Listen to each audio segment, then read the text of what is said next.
Songs in the Night, October 25th. The chosen text from Psalms 130 verses 3 and 4.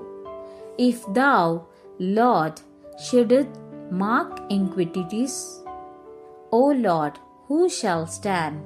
But there is a forgiveness with thee, that thou mayest be feared. Explanation. How precious are such assurances when the soul is painfully conscious of its infirmities, of its utter inability to fully measure up to the perfect law of righteousness. How blessed it is to know that when our hearts are loyal and true, our God does not mark against us the unavoidable blemishes of our earthen vessel. If we come daily to Him for cleansing through the merits of our Redeemer, our failures are not imputed to us, but freely forgiven and washed away. The perfect righteousness of our Savior is our glorious dress, arrayed in which we may come to God with humble boldness, courage, even into the presence of the great Jehovah, the King of Kings and the Lord of Lords. Reprint number 5802, hymn number 213. Amen. Okay, welcome back.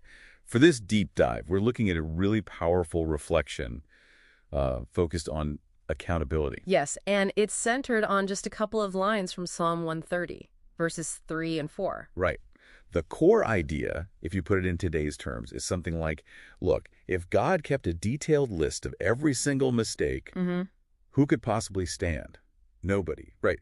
But, and this is the key, there is forgiveness with you. That's the foundation. And that framing, it immediately hits on this core human anxiety, doesn't it? How do you, knowing your own faults, your inability to be perfect, how do you find any assurance? How do you even, approach that ultimate standard? The source doesn't pull any punches about our condition. He uses this phrase, the earthen vessel. Which is a great image. It really is. It's like saying, look, we're fundamentally built with limitations, flaws, blemishes. They're just part of our makeup, unavoidable. But what's interesting, and I think really crucial here, is that the text doesn't get stuck on the flaws. It pivots fast. To the solution. Exactly. It stresses this precious assurance that if your heart is genuinely loyal and true, that's the condition, then these unavoidable blemishes, they're not marked against us. So there's a difference between maybe deliberate wrongdoing and just human frailty. That seems to be the distinction, yes. The focus is on the underlying loyalty of the heart. Okay, so help us understand how that works then. Because, if mistakes aren't really being tracked, where's the accountability? Doesn't that just remove the motivation to try? Good question. And that leads us straight to the mechanism the source describes, non-imputation. Non-imputation, meaning? Meaning the failures, the blemishes, they aren't charged to your account, essentially. They are, as the text says, freely forgiven and washed away. Freely forgiven. Okay. And here's the accountability piece. So this isn't some kind of automatic lifelong pass. It's conditional. How so? The cleansing is achieved by coming daily through the merits of our Redeemer. It's an ongoing reliance, a daily act of seeking that covering. Got it. So it's less about ignoring failure and more about actively seeking cleansing and replacement day by day. Precisely. It's active, not passive. Yeah. And this directly answers your point about motivation. How?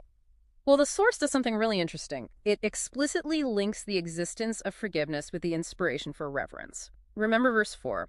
There is forgiveness with thee, that thou mayest be feared or reverenced. Yeah. Exactly. Reverence. That's the paradox. It's not the fear of constant judgment that drives reverence, according to this text. It's the assurance of pardon. Knowing forgiveness is available is what inspires deep respect and actually the desire to align oneself better. That turns motivation completely on its head, doesn't it?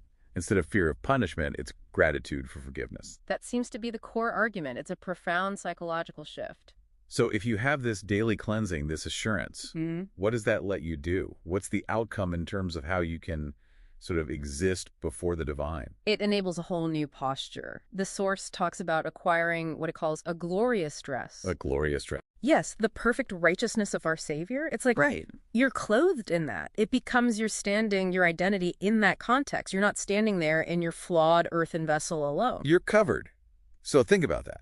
Yeah. You approach clothed in this dress. Mm-hmm. How does that change things? It changes everything about the approach. You don't come cowering or hiding. The Source says you can approach the great Jehovah, the King of Kings and Lord of Lords. Think about that ultimate authority. Yeah.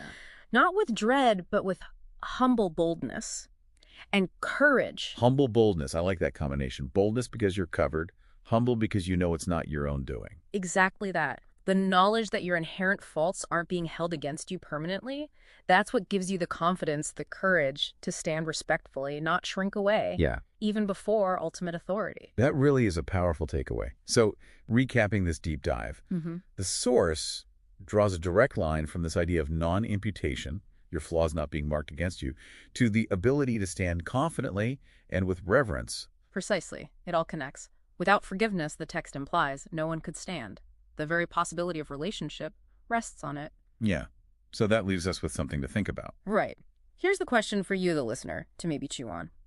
Reflecting on this idea in your own experience or understanding, does the assurance that failures can be forgiven and aren't eternally held against you, does that assurance increase your sense of reverence and respect, or does it potentially decrease it? It's something worth considering.